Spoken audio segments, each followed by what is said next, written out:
Pessoal, a Lava Jato, ela começou com um outro abuso, um abuso que nós denunciamos na época, que foi o mensalão.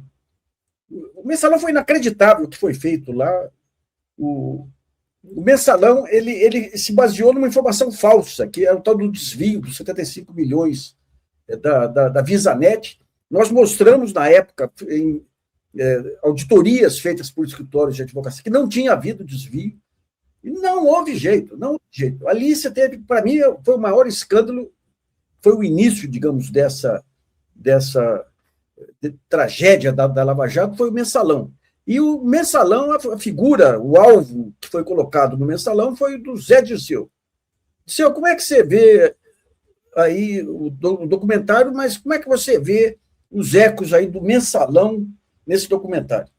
Eu escrevi agora o segundo volume das minhas memórias, está pronto. Eu ia até publicar esse ano, mas ano de eleição não é bom publicar memórias, não. Estou deixando para o ano que vem. E o trabalho que o Nassif e vocês da GGN fizeram com relação ao mensalão me facilitou escrever as memórias, você não imagina, porque foi um trabalho, você e o Raimundo Pereira também, vamos lembrar, né?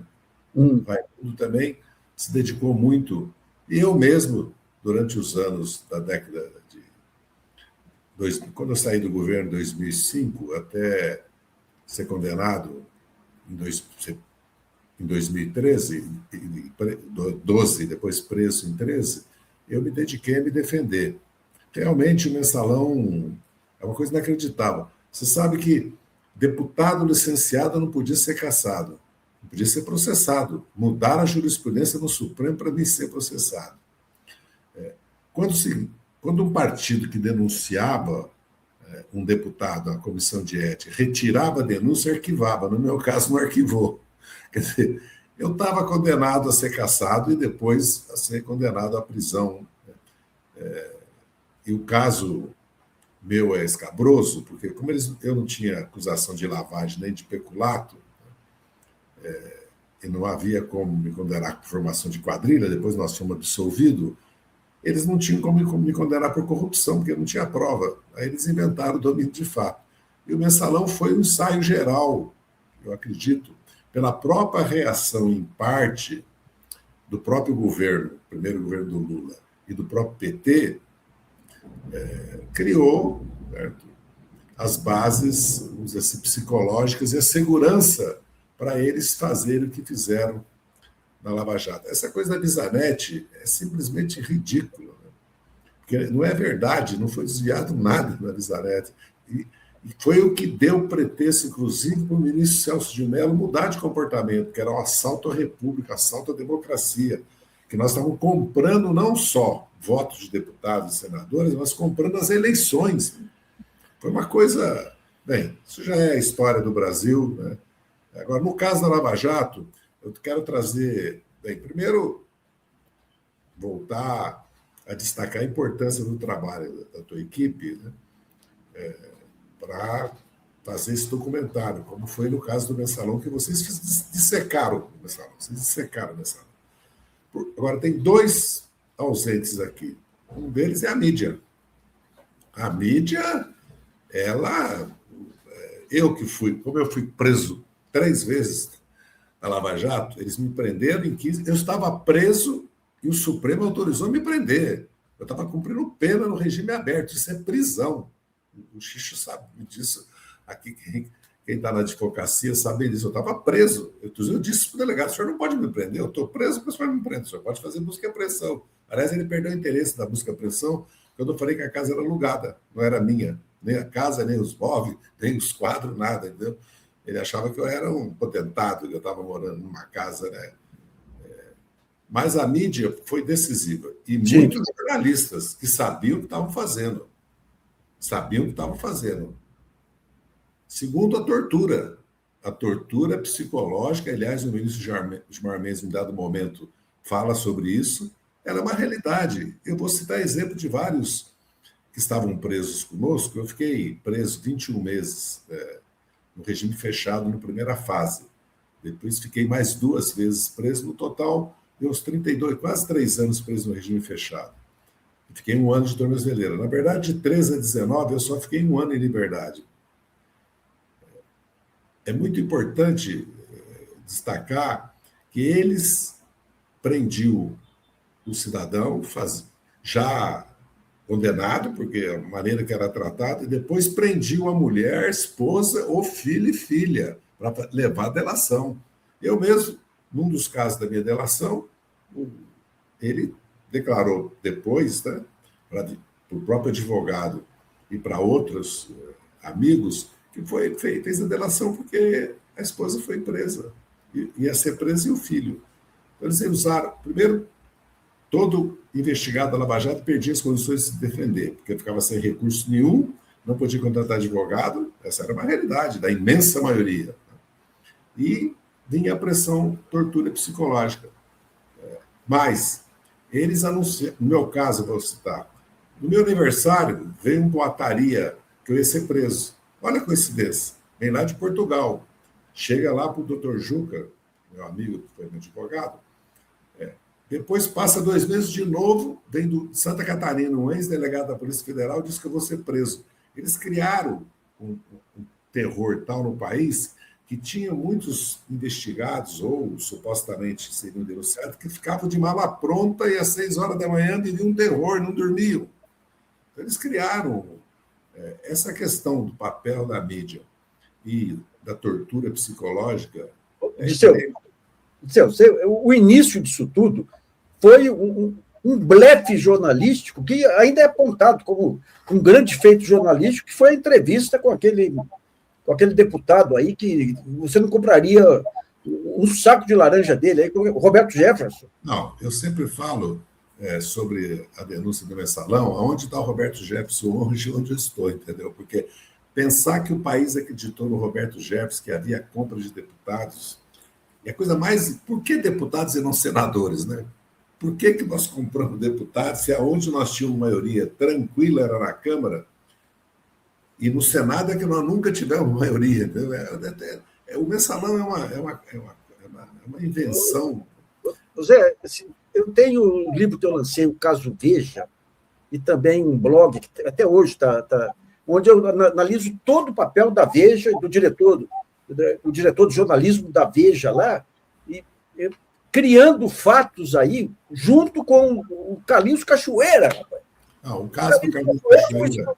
O Carlos Cachoeira, que me envolveu, porque o Valdomiro Diniz, o famoso caso do Valdomiro Diniz, com o Carlos Cachoeira, o Valdomiro Diniz não era do PT, não era governo, Lula não era presidente, foi no governo do Rio, no Garotinho, lá no Oterge, não tinha nada a ver conosco. Ele estava afastado, ele tinha passado 4 anos como assessor parlamentar do Cristóvão Buarque na Câmara Estadual, depois tinha ido para o Rio, não tinha nada a ver conosco. E quase que me tiram do governo com aquilo, começaram a criar um... A saída foi que o Carlos Cachoeira fez uma gravação que chegou no Jornal Nacional, mostrando como aquilo tinha sido preparado para me tirar do governo, que era uma montagem. Eu não tinha... O governo do Lula e eu não tínhamos nada a ver com o caso do Valdomiro Diniz diretamente. Né? E, além disso, você tinha um procurador-geral que funcionava lá, que era o doutor Carlos Fonteles. Exatamente. Bem lembrado. Bem, o papel dos procuradores gerais, principalmente dos dois, do Antônio Fernandes e do Gurgel, no caso, por exemplo, eles não tinham como me denunciar, mas me denunciou. É só... Porque ele não esperou nem a conclusão da CPI, nem o inquérito da Polícia Federal, e já fez o Alibaba os 40 ladrões, né? E me denunciou, eu me lembro muito bem disso, que eu estava já morando em Vinhedo, quando da denúncia. Mas eu quero destacar, e outro fato que eu quero destacar, e como eu fui atrás da Vaza Jato para mim poder fundar o meu pedido de anulação, que acabou acontecendo, porque eu tinha certeza, porque o único nome que aparece no PowerPoint é o meu. Todos os outros itens são fatos, né? É tão inacreditável o poder que eles tinham, além do que já foi dito aqui, o Departamento de Estado dos americanos tiveram participação direta, porque tratava-se da Petrobras, do pré-sal, que eu sempre digo, se a Petrobras e se o pré-sal tivesse sido apropriado pela nação brasileira, que não foi, porque ela foi privatizada, as ações que ela distribui de dividendos se fosse investido no Brasil em ciência, tecnologia e infraestrutura, além de que nós fizemos essa distribuição de 90 bilhões para município e Estado, que eu tenho muitas dúvidas. Mas o objetivo principal foi a Lava Jato e o Lula, o PT, o governo, e criar a alternativa que foi criada, que seria o Sérgio Moro. Porque na Vaza Jato, no meu caso, como eu pesquisei, tem um certo momento que o Deltan começa a escolher o ministério. Eles começam a fazer uma suposto jogo de quem seriam os ministros do próprio Deltan Dallagnol, né? Nem do Sérgio Moro. E a maneira como eles tratavam, num certo momento eles dizem assim, acha um processo aí para nós prendermos de novo, me prender de novo, acha um processo aí. Aí um fala assim, tem do EMS, que não passou de inquérito, que era uma farsa. Eu acredito, inclusive, para tomar dinheiro, porque também teve esse fato. Num certo momento eles começam, há uns grupos de interesse que começam a fazer denúncias para tirar vantagens financeiras.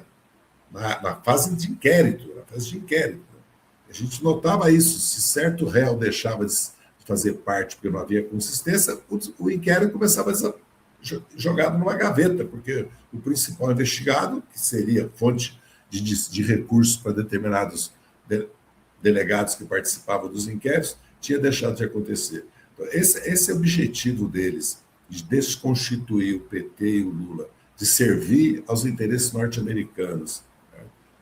E a cumplicidade, inclusive, porque foi criada uma cadeia quase indissolúvel entre a 13ª Vara, a turma da 4º TRF e o Supremo Tribunal Federal, que praticamente não havia mais lei nem Constituição.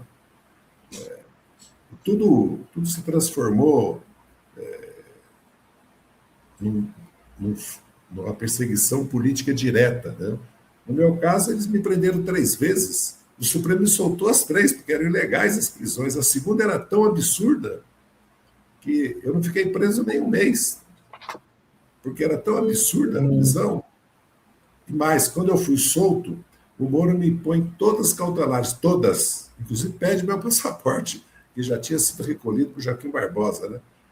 E o Supremo derruba todas as cautelares. Aliás, ele me deu condição de eu ficar em liberdade um ano e viajar ao Brasil e lançar meu livro em 22 capitais e 100 cidades. Então, e a gravidade da impunidade. Eu acho que a questão mais importante nesse momento é a impunidade, que já foi citado aqui. Como é possível esses procuradores continuarem exercendo e como é possível que o próprio Ministério Público não tenha feito eles mesmos, certo? Eles deviam ter feito eles mesmos, tomado em suas mãos, certo? Essa dissecação, o próprio dossiê e feito um inquérito, certo? Uma investigação com consequências para aqueles que participaram das ilegalidades, dos desvios de recursos e da cumplicidade com o governo norte-americano, com o Departamento de Justiça norte-americano. Porque o que aconteceu com a indústria de prestação de exportação de serviços do Brasil. O Brasil, eu trabalhei nisso de 2006 a 2012, de 3, 4 grandes obras estruturantes, não estou falando só de rodovia, ferrovia, não, estou falando de siderúrgicas, estaleiros, termoelétricas, hidrelétricas, obras estruturantes. Em qualquer país aqui da América Latina, a metade ou 2/3 era uma empresa brasileira. Nós desaparecemos. E aqui dentro do Brasil, hoje, quem faz obras é a Acciona, são os espanhóis, os portugueses, os turcos, os indianos, os chineses. Isso é gravíssimo. A quebra da Petrobras como a motora do crescimento dos mercados, a destruição da renda da Petrobras, da extração dessa renda que seria apropriada pela nação, que aí, inclusive, não paga imposto aqui, né? Vai lá nos Estados Unidos, recebe os dividendos lá da Petrobras, e a dificuldade que o país tem para se desenvolver, para investir em tecnologia e infraestrutura, que são as 2 coisas mais importantes, a dificuldade que o país tem.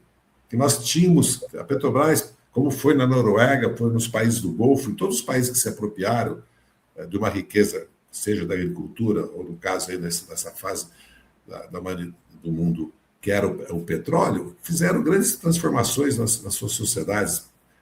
E o caso da Noruega era um país pobre. O petróleo É evidente que você vai falar tem 5 milhões de habitantes, mas o Brasil tem, a Petrobras tem condições de fazê-lo. Então, meu testemunho, primeiro é esse, destacar o papel do Nassif como jornalista, porque não era fácil, tanto no Mensalão como no Lava Jato, né?